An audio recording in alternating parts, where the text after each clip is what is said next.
Welcome back to Star Trek Online. I am your host, the Housecoat Gamer. Today we are doing the first new mission for the TOS tune in a very, very, very, very long time. Roll the intro. We've been in regular contact with the Lucari, and they've recently unveiled a new starship designed for space exploration. They're eager to head out into the unknown, and they've asked us to give them a hand. Starfleet has decided to send you to assist them in their first voyage beyond their home system. This is an exciting time for the Lucari. Watch over them and help them to see the value of space exploration, and let them make discoveries and follow their sense of wonder. Just don't let them get in over their heads.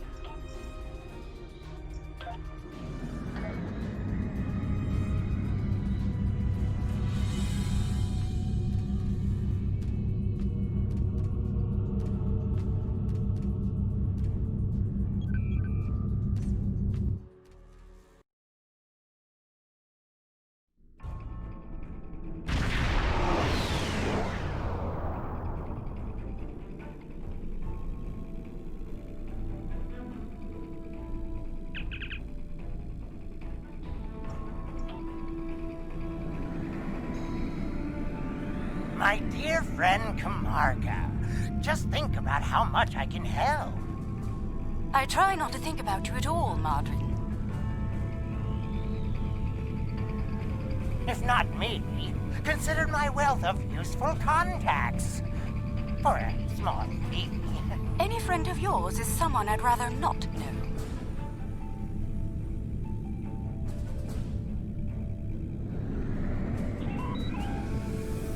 What? You? I thought I'd seen the last of you. That is to say, we meet again? Oh, come now. I'm sure we can reach an agreement that is to everyone's liking. I'm prepared to offer you an exclusive, once-in-a-lifetime investment opportunity. Thank you. That insistent Ferengi has been trying to make new trade deals with us since he first visited our system. Oh, everything he tries to sell is either broken or worthless. Thank you. It's good to see you again, and under much better circumstances. You'll be happy to know that our star remains stable. We've not seen any Tholian ships since the incident, thankfully. The decision to explore was somewhat controversial, however. Many Lucari were resistant to the notion. We settled this moon long ago, after we were forced to leave our dying homeworld of Kentar. It was a difficult journey for us. Once we found our new home, no one was very excited about space travel. Still, the exploration initiative passed. Considering my experience, my people have chosen me to command the LSS Concordium. It was an honor I proudly accepted. Our ship is ready to go, and you are. For our maiden voyage, I've chosen a star that is close enough to be within reach, but still just outside the area of space that you've explored, and obviously one that we haven't visited yet. According to your star charts, it's a yellow-white star called 20 Draconis. This isn't over. Believe me, the next deal we make will be on my terms.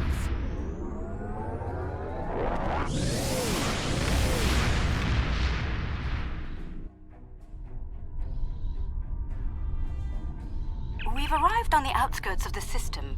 There's a large field of rocky debris and asteroids. We're picking up various metals and crystalline formations. Should we approach one of the larger asteroids and take some more readings?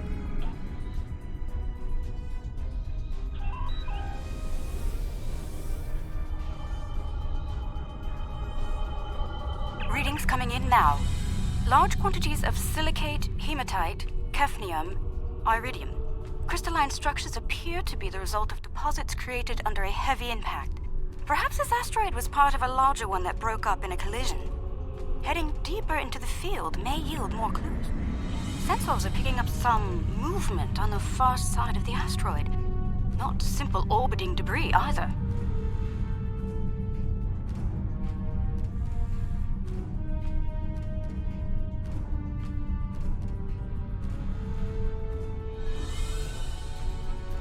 Cosmozoans! They're beautiful. Do you have any information about them? Intriguing. The Gekli communicate using radio waves and feed on dust particles and energy emissions. And, well, it seems an adjustment of our EM band is in order. I don't like the idea of the Concordium becoming a Gekli food source.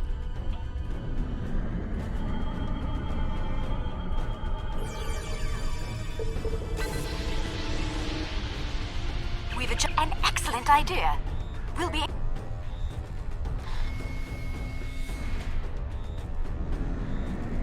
We've adjusted our power systems. I'd like to gather more data on the Gekli before we move on. Any suggestions? An excellent idea. We'll be able to track their movements and learn more about their migratory patterns and feeding habits. We'll need to get close in order to attach the tag safely.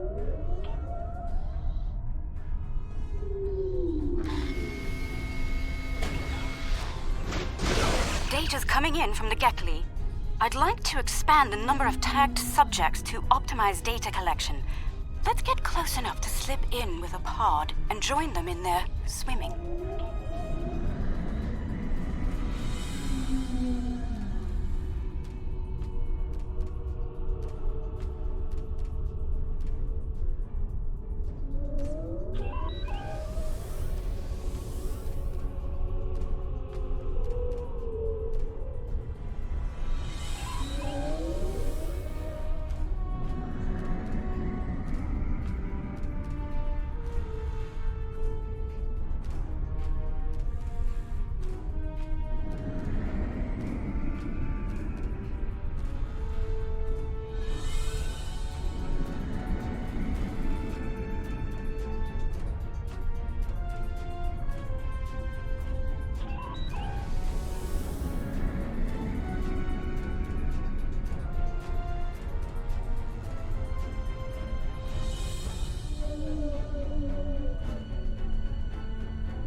We're getting close-up readings from all of the creatures.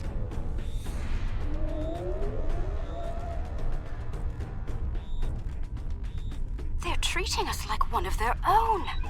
They're trying to talk to us with their radio waves. That was incredible. What a singular experience. We've spotted a larger group of them in an area not too far from here. This looks like a feeding ground for several Gekli pods. Let's go have a look.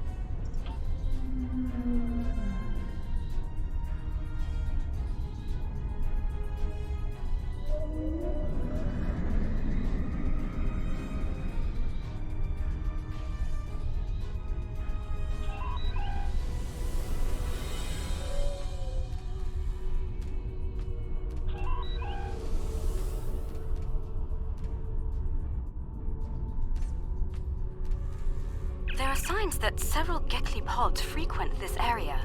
There's a lot of dust and particulate matter, but we can't see how the asteroids are getting broken down.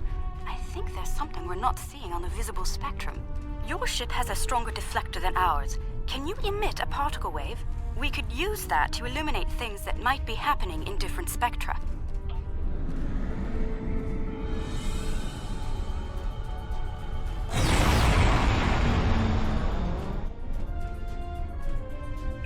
Kind of subspace shearing here.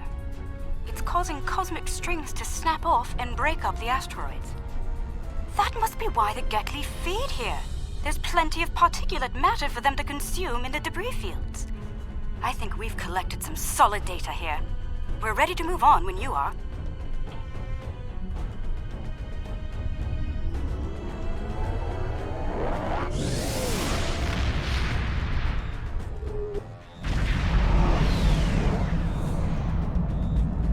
Sensors are reading a swarm of comets passing by this stellar body. They look to have an orbital period of about 173 of your standard years. I'd like to know if they came from outside of the system and were caught in its gravity, or if they originated here. Shall we take some scans? This comet is mostly ice and dust. There are indications that the cometary matter formed around a magnetic core. The other comets may be more interesting. Let's move to the other comets and study them closely.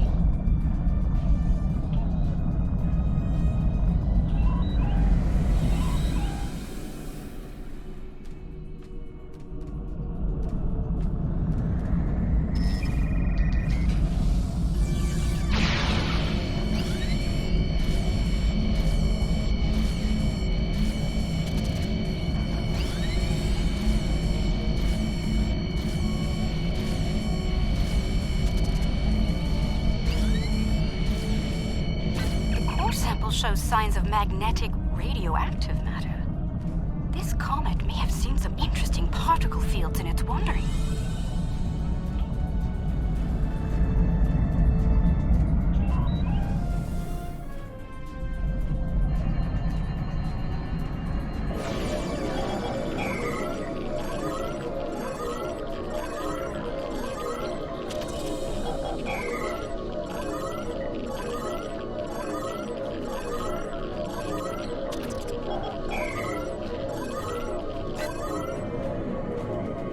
Holding the comet let us get some detailed readings about its emissions.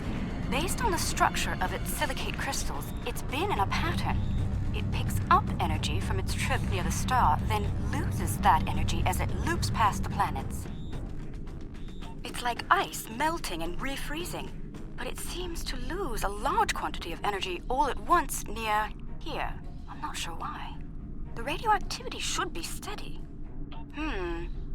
These comets seem to have a long orbit that coincides with the orbit of a Class A planet nearby. I'd like to launch a probe and see if the cometary movements have had any impact on the planet.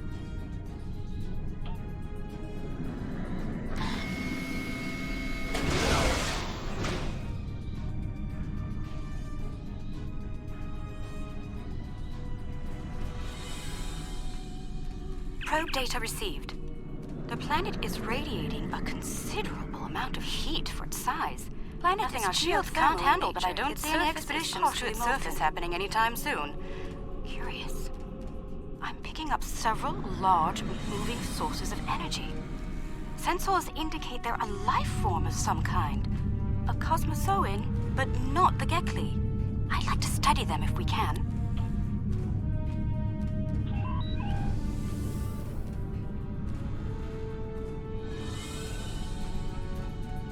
No life forms detected planetside. Then again, it is rather warm down there.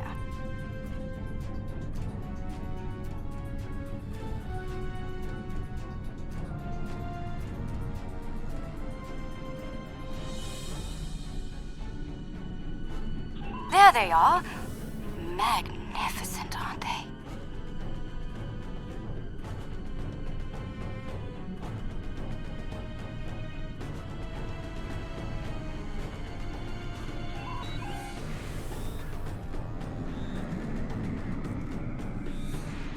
The creatures are luminescent ovoids? I'm not sure how to describe them. They remind me of an aquatic life form native to Lucari Prime. There are little ones huddling close to the planet's atmosphere. They must use the heat and the planet's electrical discharges to survive. Interesting. These life forms were encountered by the USS Enterprise D on Deneb 4, someplace called Farpoint Station. They haven't been seen anywhere else since. You shouldn't harm them or their young. Let's transmit a greeting, then be on our way.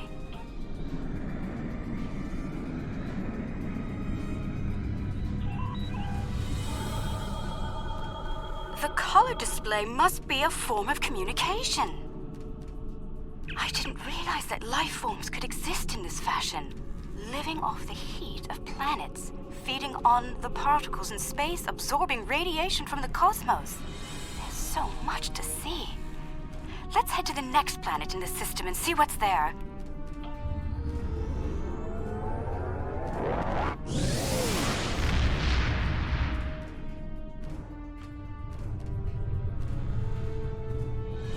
Are you seeing this? My sensors indicate this planet is completely devoid of any organic material, and yet it has a breathable atmosphere and lies well within the system's habitable zone. Most curious. I'm picking up residual levels of radiation. Oh my. I believe I know what happened to this world. Some kind of proto-matter wave happened here. Not if you know how to resolve the chaotic turbulence with a tarfine reduction.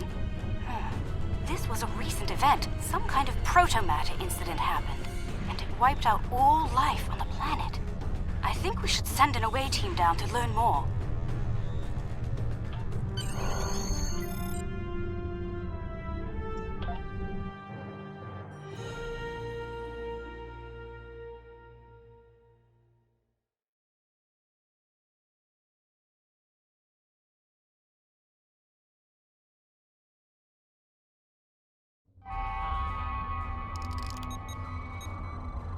Oh, not sure I'll ever get used to transporters.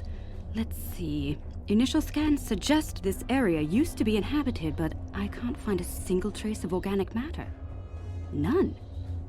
I see some carvings on those canyon walls. Let's take a look.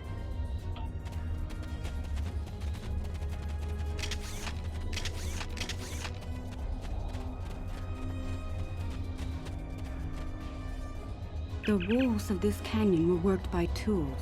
I'm sure of it. Sentient life forms lived here. Until the proto-matter detonation. This pillar here, it seems to be a sign pointing to that canyon. Perhaps a pathway there leads to a settlement of some kind. I'm reading metallic objects there as well. Shall we take a look? Look, there's some kind of large structure further down the canyon. Look at the size of that plaza. These people must have had quite a developed culture. Let's take some readings up there. This looks like a town square or ceremonial center of some kind. I see some murals on the far side of the square over there by that arch. I'd like to examine them. They might tell us more about this place.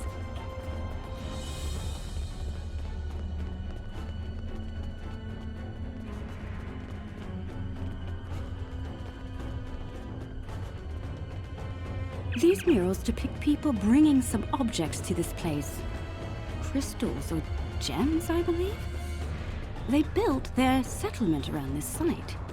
I believe it was a place of great significance to them. The next mural may hold more clues for us. Let's have a look.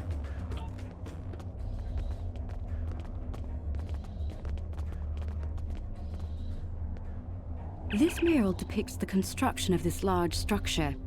I suspect it was a temple or a place of contemplation for the people. The crystals were revered by the locals, perhaps even worshipped by them. We'd better have a look at the next mural, don't you think?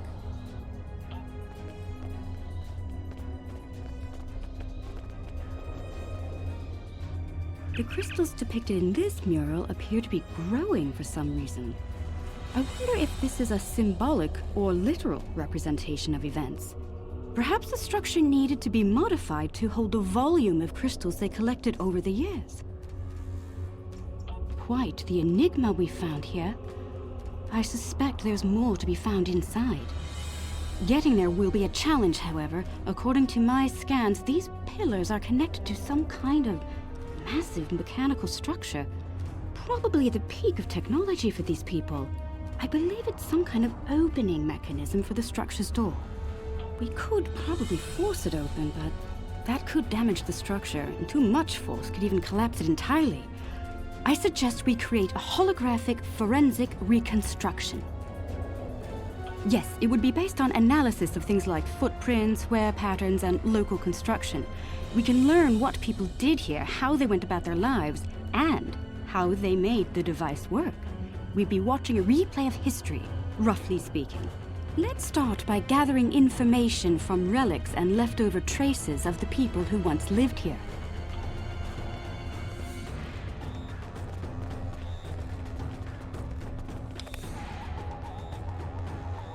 These artifacts were used with opposable thumbs and indicate a likely handspan of 22 centimeters. The wear patterns here show us that people leaned against here frequently. This was a meeting and gathering area. Based on these footprints, these people had a stride that places them at about 1.6 meters on average. Strange.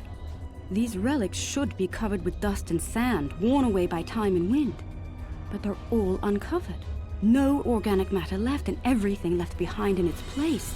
Frozen in time, like... Yes, the evidence seems clear. The proto-matter detonation happened only weeks, perhaps even days ago. We're going to need to make an accurate simulation to continue our studies here. I suggest using modified pattern enhancers to do this.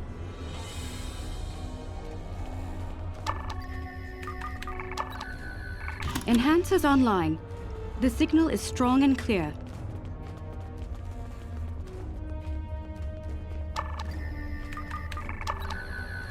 Two down, 2 to go.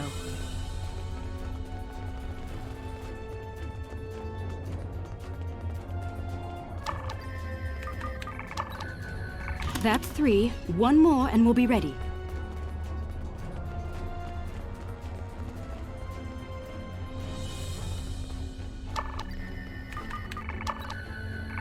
That's the last one. All enhancers online and standing by. All right. The enhancers should give us a pretty good image range. Your tricorder can then act as the center of the network control for the enhancers. I can tie in my data to your tricorder whenever you're ready. Get a little close to the center of the square so we can see what happens.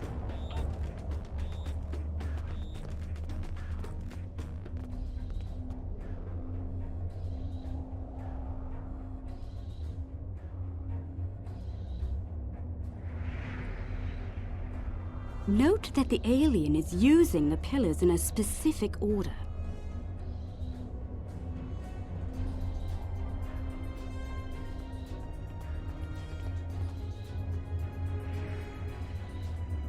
They're making the murals match up on each pillar.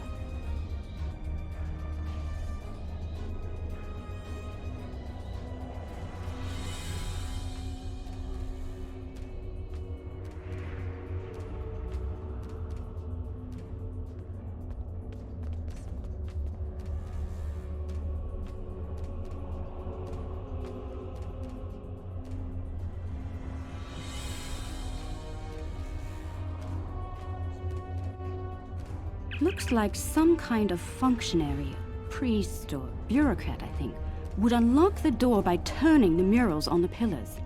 The top mural on each pillar seems to be locked in place for reference. We should follow the order they used on the pillar murals. If we can turn them correctly, I believe we'll unlock the door.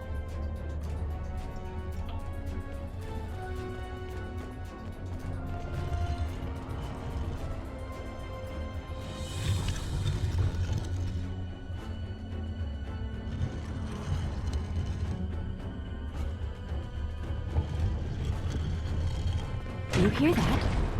That's the first pillar set in place.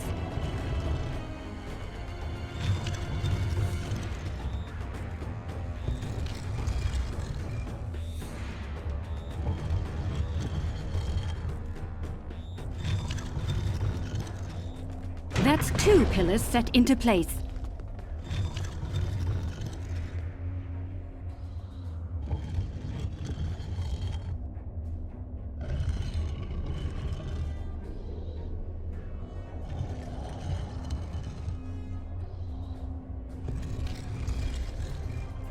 Three pillars are locked in now.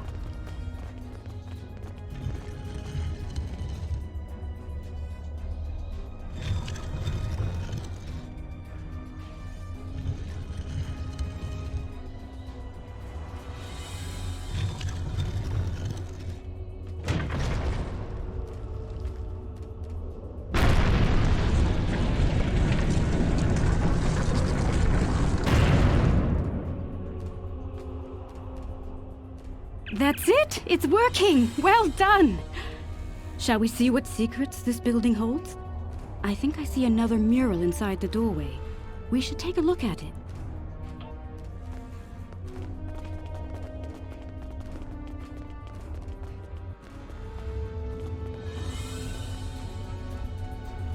Isn't that the symbol of your Starfleet?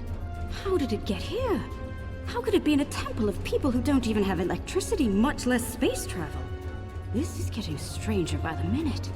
We should search the temple for more murals.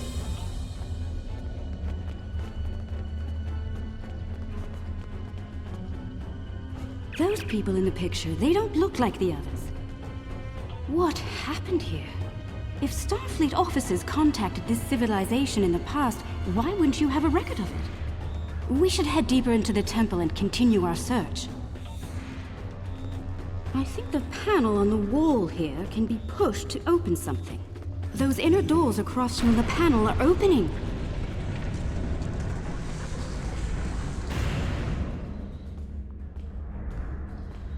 What is all of this?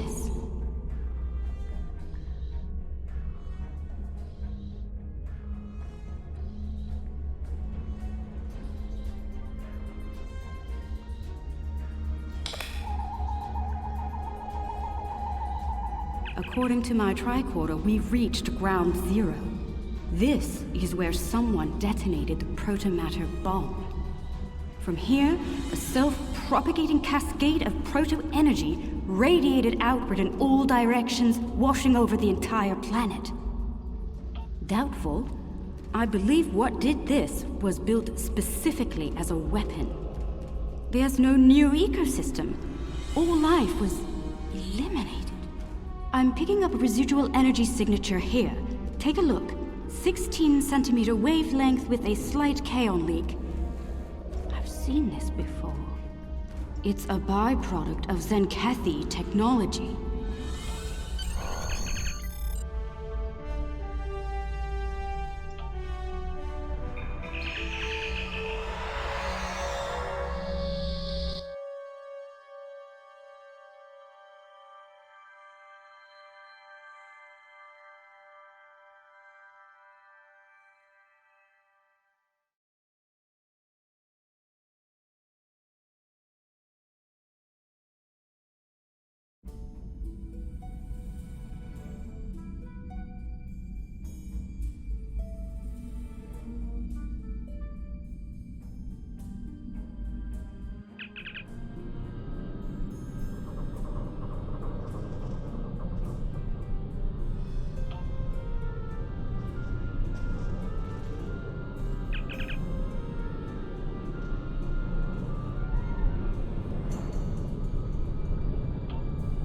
You're trespassing.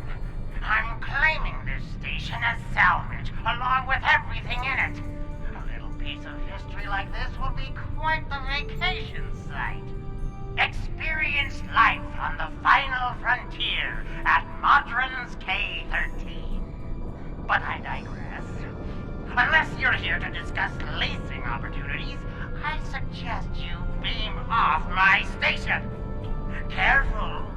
This old beauty needs some serious repairs. It'd be a shame if something happened to you, or the active stasis pods my men found on board. Fair warning, my Nausicaan gods aren't very fond of intruders. Enemy targets on set. I mean, that's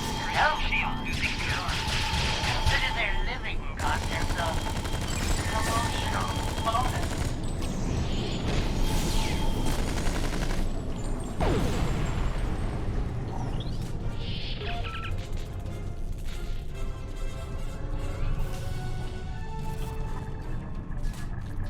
Chief Engineer's Log.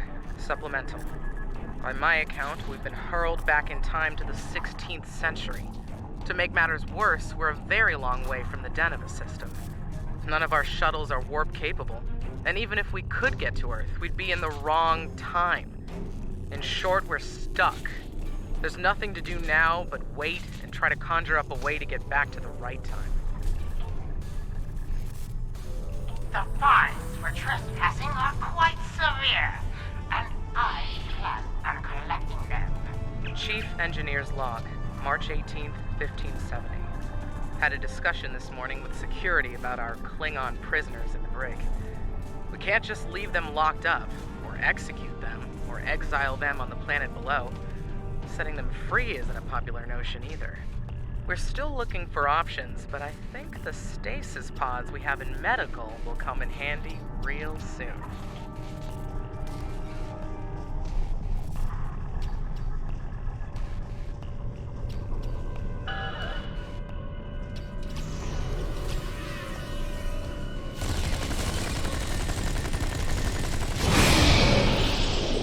Personal shield losing power.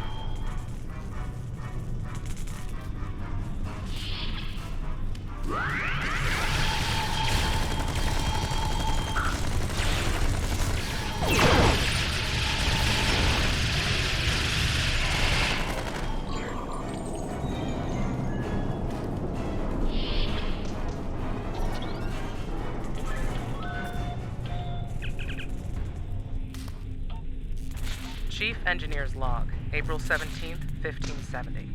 Today we visited the planet we're calling Draconis 3 to collect supplies. The good news, there's a humanoid civilization down there. The bad news, a potential Prime Directive violation. Our landing party was seen beaming in by some of the locals. We're hoping that doesn't impact their culture in any way. One thing's for sure, they can't help us go home. Their tech level is Bronze Age at best. Trying my patience is going to cost you dearly. Chief Engineer's Log, August 6th, 1570.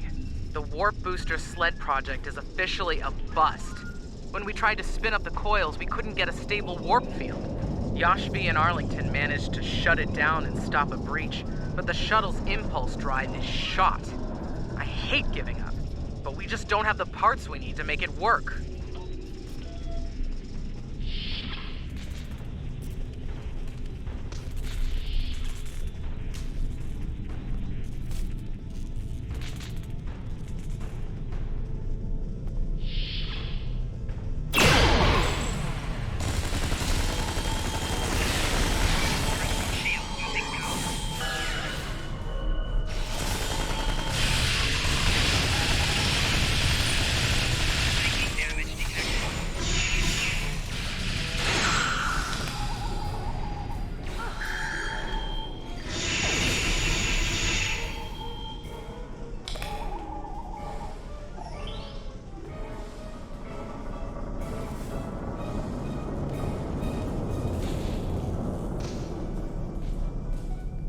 Chief Engineer's Log, July 9th, 1571. It's decided. Most of us are going into cryosleep. Those who stay awake, well, there's the rub. Going to live on a remote part of the planet below is likely, despite the Prime Directive issues. Staying here isn't viable. When the supplies are gone and the remaining power is in the stasis pods, anyone left is a goner.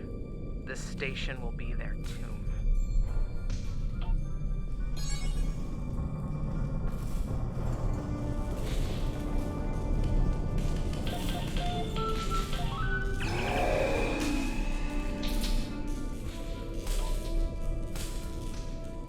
Chief Engineer's Log, July 26th, 1571. Most of us went into stasis this morning. There weren't enough pods for everyone. 3 of us had to stay awake. We drew lots. Devron, Sheridan, and I were the lucky winners. Since we're out of options, we've decided to go native and live out our lives on Draconis 3. Hopefully, one day our records will be found, and the people of Station K-13 will be remembered.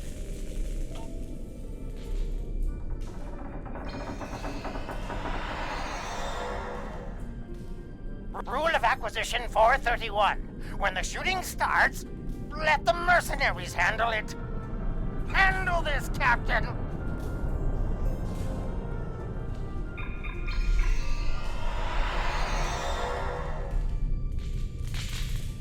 The crime is trespassing. The sentence is death. Personal shield losing power.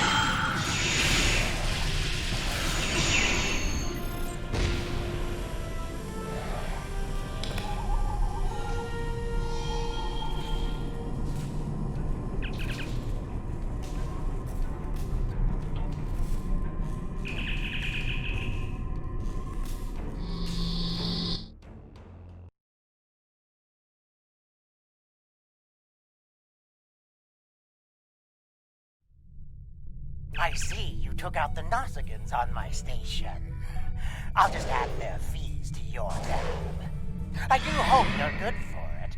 Otherwise, I might have to take possession of that pretty ship of yours. Come to think of it, I'll be taking your ship anyway. Whether you're alive or not when I do is up to you.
Greedy and treacherous, but I never thought he was willing to kill to get what he wants. In spite of that, I feel like we've learned so much out here, and for the better. Indeed. I'd say our first flight was a success. Now we need to share our discoveries with everyone back home. I hope today's events will convince my people of the continued need to explore and to be part of the galactic community. With luck, we'll do this again sometime, and soon. On behalf of the Lucari people, thank you.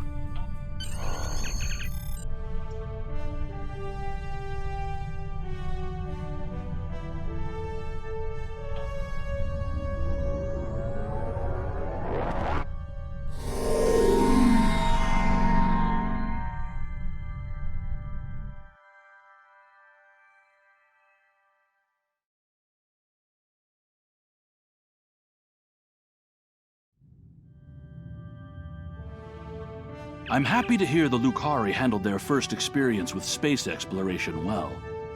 There's talk of their desire to join the Federation, and from what I'm seeing, they'd be fine members. The mystery of Station K-13 has been solved, although the past violation of the Prime Directive by some of its personnel is a concern. Hopefully the crew preserved in stasis pods will be able to shed a little more light on that situation. Finally, this news of a Zenkethi protomatter weapon is disturbing. I'll be looking into it from all angles, diplomatic and military in particular. We've fought a war with them before, and I'd prefer avoiding another now. Housecoat Gaming signing off.